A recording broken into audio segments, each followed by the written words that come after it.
Muy buenos días, queridos alumnos. Les habla el profesor César Ruiz Sandoval del área de comunicación del Colegio Innova Vygotsky School. En esta oportunidad vamos a atender el curso de Racionamiento Verbal RV para los alumnos de secundaria. El tema 1 es etimología 1. Vamos a ver la etimología y los prefijos para la elaboración de los vocablos.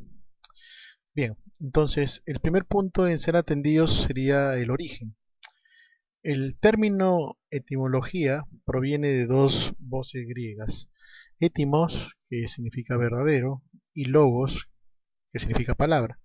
Entonces, etimológicamente, pues la palabra etimología significaría estudios del verdadero significado o sentido de la palabra. Como pueden ver en el gráfico, ahí está el abordaje etimológico del vocablo etimología. Ahora, cuando hablamos de la etimología de una palabra, nos referimos comúnmente a su origen, ¿no?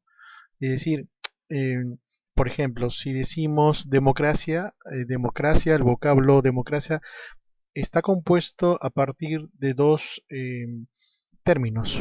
El primero sería demos, que significa pueblo, y el otro sería kratos, que significa poder. Entonces, demos, kratos, quiere decir democracia, el poder del pueblo. Cuando no se pone la etimología de una palabra, o cuando no se conoce, mejor dicho, la etimología de una palabra, es que se ignora el origen de la misma, o sea, de la misma palabra. Muy bien, ahora vamos a abordar el punto 2, que sería la definición científica de la palabra etimología, cómo funciona ya en estos tiempos. A ver, el tema de la etimología es la etimología es la ciencia que estudia el verdadero significado de la palabra. Es una herramienta humana por excelencia porque a través de la lexicología, el conjunto de los vocablos, que una lengua, un idioma congrega, reconoceremos la fuente de la cultura occidental y del hispanismo más concretamente. Esto en el contexto de un idioma como nosotros, ¿no? Un idioma castellano. Entonces, la etimología es una rama lingüística, ¿no? Que tiene como propósito estudiar el origen, o sea, la estructura y la evolución, además del significado de las palabras que se vayan a abordar. En el caso particular de la etimología grecolatina, ¿verdad? Del español, de castellano, el estudio va a comprender los étimos de las palabras que provienen del griego y también del latín. Entonces, en lenguas que en un mayor porcentaje han contribuido, o sea, el griego y el latín, en la formación de los vocablos que hoy en día todavía se habla. El punto 3 es la importancia y el valor de la etimología. A ver, vamos a señalar seis puntos por, por las cuales hay que tener en cuenta para qué sirve la etimología, cuál es el valor real. Primero, facilita la comprensión de palabras técnicas ocultas, por ejemplo, el vocablo griego aima, o sea, sangre, ¿no? Entonces, a partir de este vocablo podemos tener otros términos como por ejemplo hemorragia, hemofilia, hematoma, hemoglobina, ¿no? Entonces fíjense que en estas palabras deriva del vocablo hemo, o sea, aima, que significa sangre.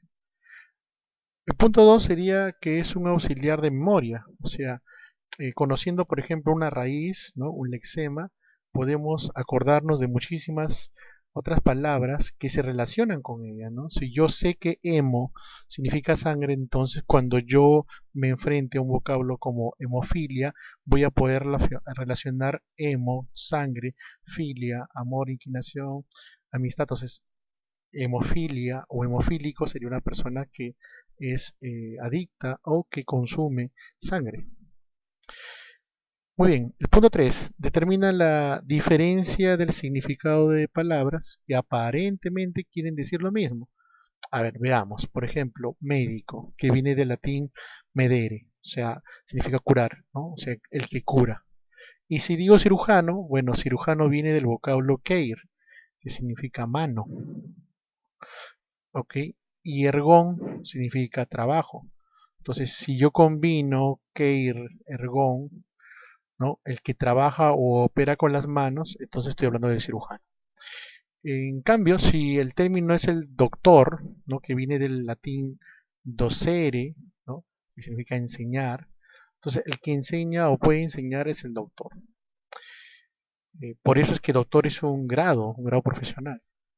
El punto 4 nos permite la elaboración de neologismos. Neo es nuevo, logismo, vocablos, ¿no? Neologismos prácticos. Por ejemplo, si yo digo polidipsia, ¿no? Entonces está compuesto de dos vocablos. Polis o poli, que significa mucho, y dipsia, que significa sed. O sea, el vocablo polidipsia se referencia a una sed insaciable, ¿no? Neologismos, por ejemplo, hoy en día, en estos tiempos de avance tecnológico y cibernético, por ejemplo, vocablos como chatear, ¿no? Es un verbo, chatear.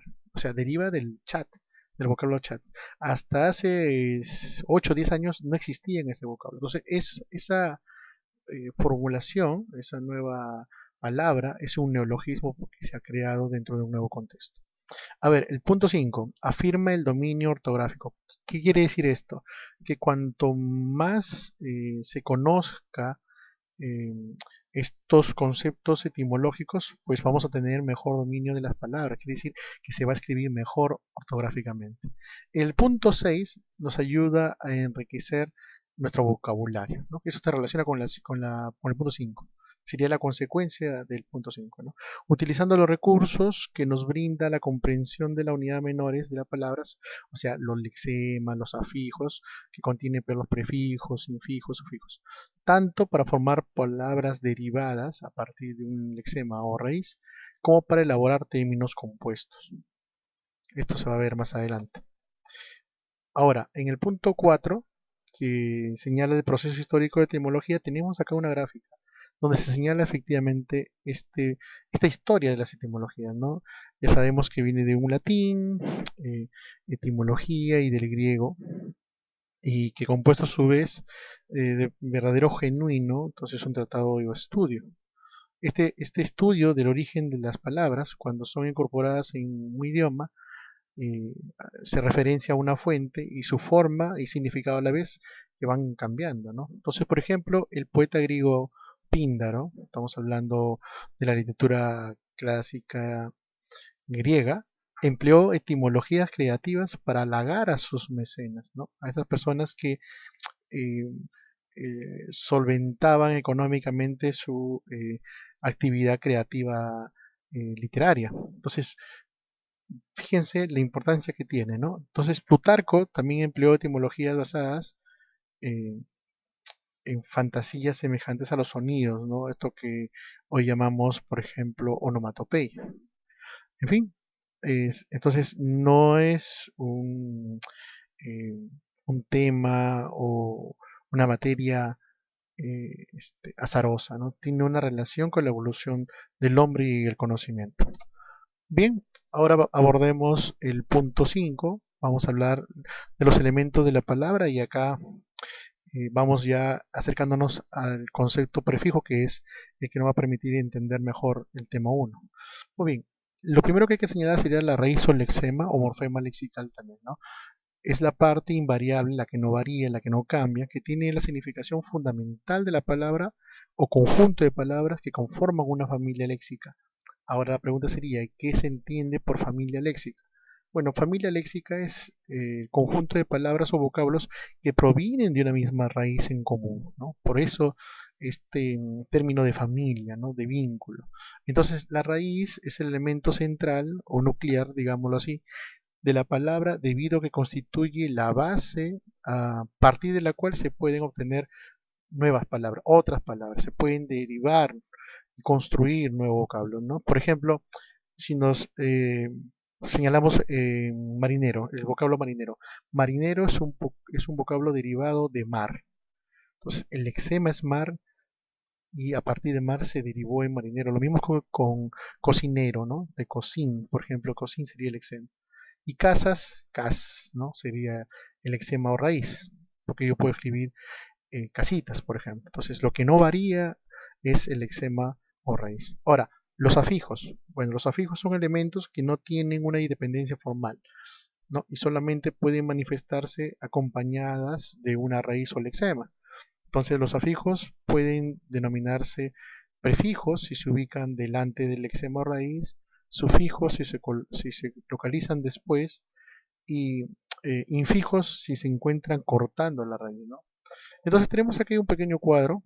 Pueden ver ahí ustedes afijos, el lexema o raíz y los otros afijos que pueden estar entendidos por sufijos. Entonces la primera parte de los afijos serían prefijos y la última parte, o sea, después del lexema, serían sufijos. Por ejemplo, del lexema sol puedo yo construir la palabra resolar. Entonces, en resolar, re es un afijo, que para ser más claro sería un prefijo porque está delante de la raíz, y ese ar sería otro afijo, pero en este caso un sufijo. Ahora, en el punto 6 vamos a ver el prefijo. Entonces, el prefijo es la palabra o palabras que se antepone a una palabra, o sea, a la raíz, ¿no? Para formar otra compuesta, por ejemplo. En nuestro idioma pueden ser de origen latino, griego, que nos importa más en en esta clase, o castellano, ¿no? Propio de nuestra lengua. Entonces, ahí tenemos un pequeño cuadro de etimología de palabras con los prefijos, ¿no? Por ejemplo, anti significa oposición y yo puedo construir el vocablo antinatural, ¿no? Bi, prefijo, que significa dos veces, bicolor, dos colores. Epi, que significa encima o sobre, entonces epidermis, una piel superficial. Equi, que es igual, equivalente, que tiene el mismo valor.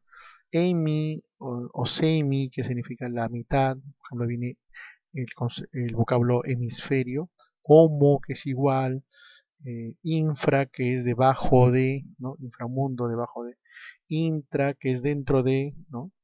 Poli, múltiple, varios. Polifonía, por ejemplo, el vocablo polifonía se referencia a varios fonos, varios sonidos, ¿no? O vocablo. Bien, en el punto 7 vamos a ver vocablos de etimología griega. Eh, por ejemplo, el prefijo a o an significa sin, y podemos construir palabras como afonía, sin voz, abismo, acéfalo, sin cabeza, ateo, sin Dios o no creyente, acromático, amazona, amnesia, podo, átomo, etcétera, ¿no? Por ejemplo, como el prefijo griego anfi, que significa alrededor, ambos o doble, yo puedo construir vocablos como anfibología, anfibio, ¿no? Anfiteatro.